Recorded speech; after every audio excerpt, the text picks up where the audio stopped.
भारत एक विशाल देश है और इस देश में हर मंदिर और स्मारक अपनी कहानी सुनाता है और साथ में हमें ज्ञान भी देता है। दोस्तों, खजुराहो के मंदिर अपनी कामुक संभोग रथ और नग्न मूर्तियों के कारण विश्व प्रसिद्ध है। दोस्तों, यह मूर्तियाँ केवल खजुराहो के मंदिरों के बाहरी दीवारों पर लगाई गई हैं। दोस्तों, हर साल इसे देखने के लिए लाखों सैलानी विदेश से आते हैं और इन मंदिरों का निर्माण 950 ईस्वी से 1050 ईस्वी के बीच हुआ था। दोस्तों, खजुराहो में पहले 85 मंदिर थे, लेकिन अब 22 मंदिर ही बचे हैं। दोस्तों, इन मंदिरों में मूर्तियों का निर्माण इतनी बेहतरीन तरीके से किया गया है कि इसे देखने के बाद किसी के मन में भी बुरा ख्याल नहीं आता है, क्योंकि सभी मूर्तियों की खूबसूरती में खो जाते हैं। दोस्तों, ये मूर्तियाँ प्राचीन सभ्यता की विशेषता बताने के लिए काफ़ी हैं। हालांकि दोस्तों, कई बार मन में यह प्रश्न उठता है कि आखिर मंदिर के बाहर इस तरह की मूर्तियाँ बनाने का राज क्या हो सकता है। दोस्तों, इसके बारे में एक राय नहीं मिलती है, बल्कि अलग अलग विश्लेषकों के द्वारा अलग अलग राय दी जाती है। दोस्तों, इन मूर्तियों के निर्माण के लिए मुख्य रूप से 4 मान्यताएं हैं, जो इस प्रकार हैं। पहली मान्यता, दोस्तों, कुछ विश्लेषकों का कहना है कि प्राचीन काल में राजा महाराजा भोग विलासिता में अधिक लिप्त रहते थे, वे काफ़ी उत्तेजित रहते थे।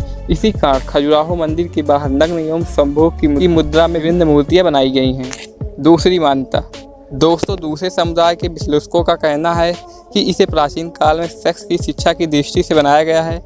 ऐसा माना जाता है कि उन अद्भुत आकृतियों को देखने के बाद लोगों को संभोग की सही शिक्षा मिलेगी। दोस्तों, प्राचीन काल में मंदिर ही एक ऐसा स्थान था जहां लगभग सभी लोग जाते थे, इसलिए संभोग की सही शिक्षा देने के लिए मंदिरों को चुना गया। तीसरी मान्यता, दोस्तों, कुछ विश्लेषकों का यह मानना है कि मोक्ष के लिए हर इंसान को 4 रास्तों से होकर गुजरना पड़ता है: धर्म, अर्थ, योग और काम। दोस्तों, ऐसा माना जाता है कि इसी दृष्टि से मंदिर के बाहर नग्न मूर्तियाँ लगाई गई हैं, क्योंकि यही काम है और इसके बाद सिर्फ और सिर्फ भगवान का शरण ही मिलता है। दोस्तों, इसी कारण से इसे देखने के बाद भगवान के शरण में जाने की कल्पना की गई है।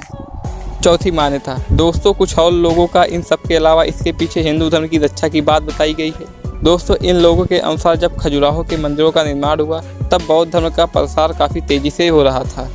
दोस्तों, चंदेल शासकों ने हिंदू धर्म के अस्तित्व को बचाने का प्रयास किया और इसके लिए इन्होंने इसी मार्ग का सहारा लिया और उनके अनुसार प्राचीन समय में ऐसा माना जाता था कि सेक्स की तरफ हर कोई खींचा चला आता है, इसलिए मंदिर के बाहर नग्न एवं संभोग की मुद्रा में मूर्तियाँ लगाई गई। तो इसे देखने के लिए लोग मंदिर आएंगे और फिर अंदर भगवान का दर्शन करने जाएंगे। इससे हिंदू धर्म को बढ़ावा मिलेगा। तो इनमें से कौन सी जानकारी आपको अच्छी लगी आप हमें कमेंट में ज़रूर बताएं। और अगर वीडियो अच्छी लगी हो तो वीडियो को कर दीजिए लाइक और हमारे चैनल को कर दीजिए सब्सक्राइब।